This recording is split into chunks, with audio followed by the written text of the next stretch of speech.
नमस्कार। आज मंत्रिपरिषद में 22 एजेंडा पर निर्णय हुआ है। सबसे महत्वपूर्ण जो एजेंडा है वो हमारे राज्य सरकार में महिला सरकारी सेवकों के संबंध में है। राज्य सरकार में जो महिला सरकारी सेवक जिनकी नियुक्ति हुई है, सरकार ने यह निर्णय लिया है कि पदस्थापन स्थल के निकट आवासन सुविधा उपलब्ध कराई जाएगी। तो सबसे पहला ये निर्णय बहुत महत्वपूर्ण निर्णय है कि जहाँ पर वो कार्य कर रही हैं वहाँ पे सुरक्षित आवासन सुविधा उपलब्ध कराइए। इसके लिए पूरे राज्य में एक्सप्रेशन ऑफ इंटरेस्ट फ्लोट किया जाएगा और इच्छुक मकान मालिकों का एक्सप्रेशन ऑफ इंटरेस्ट लिया जाएगा। साथ ही साथ जो अनुमंडल पदाधिकारी हैं उनके द्वारा जो किराया निर्धारण की व्यवस्था है उसके अंतर्गत सरकारी किराया निर्धारण की व्यवस्था है उसके अंतर्गत होगा। प्राप्त आवेदन जितने एक्सप्रेशन ऑफ इंटरेस्ट है उसके लिए भवनों का चयन किया जाएगा। इसके लिए एक कमेटी बनाई है जिसमें जिला पदाधिकारी, जिला पुलिस अधीक्षक, स्थानीय निकाय के प्रतिनिधि, भवन निर्माण विभाग के कार्यपालक अभियंता और सदस्य सचिव अनुमंडल पदाधिकारी होंगे। ये सभी लोग सभी जो भवन है उसको चेक करेंगे, सुरक्षा के दृष्टिकोण से ठीक है या नहीं है, बिजली, जल, शौचालय सब चेक करेंगे और उसके बाद जो हमारे महिला कर्मी हैं, महिला ऑफिसर्स हैं, उनको ये आवंटित किया जाएगा यदि वो इच्छुक हैं। इसके लिए जो निजी मकान मालिक हैं उनके साथ एक लीज एग्रीमेंट किया जाएगा और लीज एग्रीमेंट के बाद यह लीज का भुगतान राज्य सरकार करेगी और राज्य सरकार जब लीज भुगतान करेगी तो साथ ही साथ यह भी देखेगी कि जो वहाँ पे जो उनका HRA है वो फिर दे नहीं होगा, या तो HRA लेंगे या लीज एग्रीमेंट होगा। यह व्यवस्था सर्वप्रथम जो राज्य प्रमंडल और जिला मुख्यालय है वहाँ से शुरू की जाएगी और जिन महिलाओं को जो अन्य क्षेत्र में रहते हैं, ब्लॉक में रहते हैं या अन्य गांव ग्रामीण क्षेत्र में रहते हैं, यदि उनको आवास चाहिए होगा वो अपने कार्यालय प्रधान के माध्यम से अनुमंडल पदाधिकारी को आवेदन देंगी और अनुमंडल पदाधिकारी उस क्रम में वह ये प्रक्रिया आरंभ करेंगे।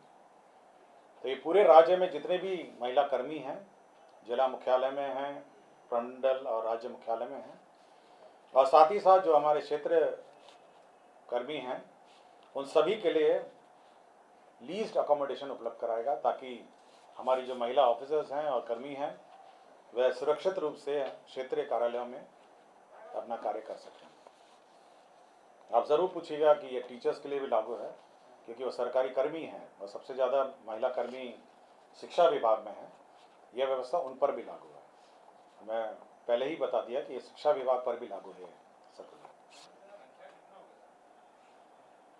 महिला बहुत ह्यूज संख्या में ना, शिक्षा विभाग में तो आपका 50 से ऊपर है, 50% से ऊपर के आसपास हो गए और 6 लाख हैं तो मोटा मोटी आप समझ लीजिए 3 लाख तो महिला कर्मी हैं और बाकी अन्य विभाग में भी जो परसेंटेज ऑफ रिक्रूटमेंट है 35% जो शैक्षिक आरक्षण है महिलाओं का और 3% 90 जो महिलाओं के लिए आरक्षित है, पिछड़ी जाति वर्ग की महिलाओं के लिए 3% है और छोड़ के 97 का 35% जो है शैक्षिक आरक्षण महिलाओं का है। तो इसलिए बड़ी संख्या में विमेन ऑफिसर्स हैं और विमेन कर्मी भी हैं। कैबिनेट में निर्णय हुआ है कि हमारे महिला कर्मी और महिला ऑफिसर्स को आवास उपलब्ध कराया जाए। दूसरा एक निर्णय हुआ है नगर विकास एवं आवास विभाग से संबंधित है।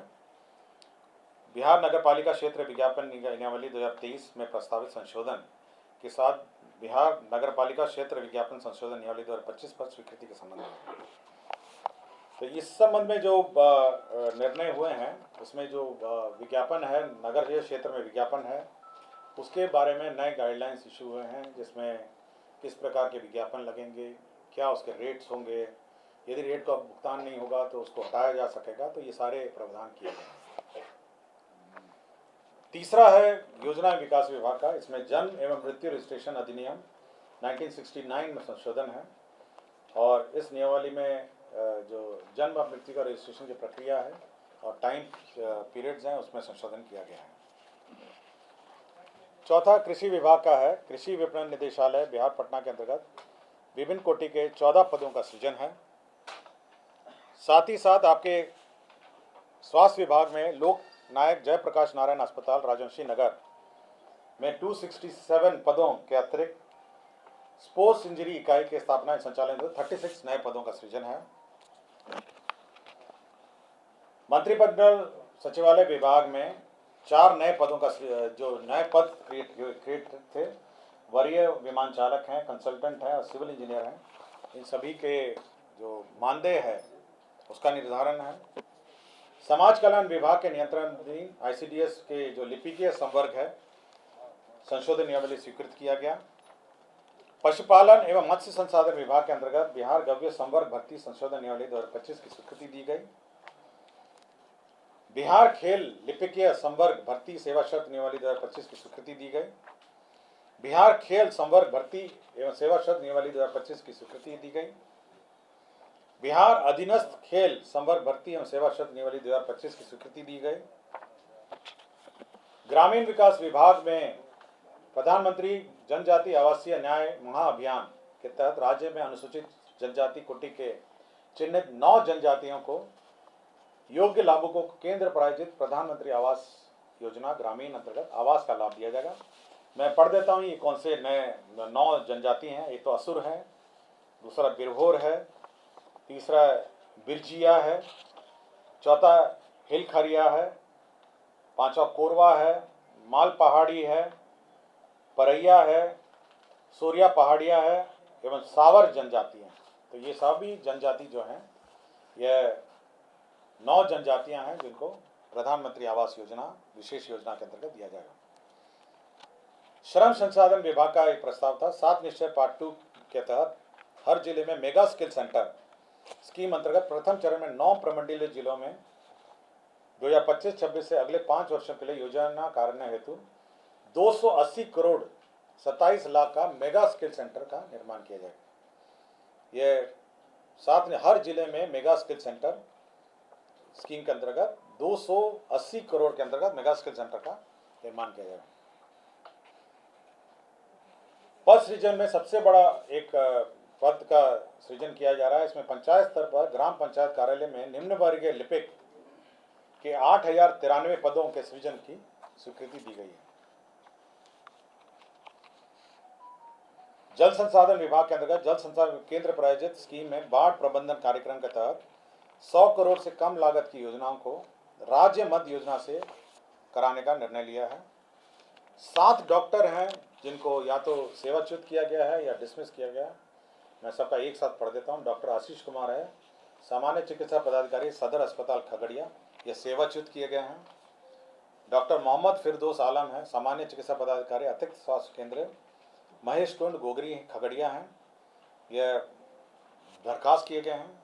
डॉक्टर जागृति सोनम सामान्य चिकित्सा पदाधिकारी खगड़िया हैं, ये सरकारी सेवा से बर्खास्त किए गए हैं। डॉक्टर अनामिका कुमारी सामान्य चिकित्सा पदाधिकारी सदर अस्पताल लखीसराय हैं, ये बर्खास्त किए गए हैं। डॉक्टर अनुपम कुमारी विशेष चिकित्सा पदाधिकारी स्त्री योग है, रेफरल अस्पताल बढ़ैया लखीसराय, ये बर्खास्त किए गए हैं। डॉक्टर अनुपम कुमार चिकित्सा पदाधिकारी दंत सामुदायिक स्वास्थ्य केंद्र बरौनी बेगूसराय, ये सरकारी सेवा से बर्खास्त किए गए हैं। डॉक्टर अभिनव कुमार सामान्य चिकित्सा पदाधिकारी अतिरिक्त प्राथमिक स्वास्थ्य केंद्र नवा हलसी लखीसराय, ये सरकारी सेवा से बर्खास्त किए गए हैं। तो कुल 22 एजेंडों पर आज निर्णय हुआ है। 22 एजेंडों पर आज निर्णय हुआ है। धन्यवाद।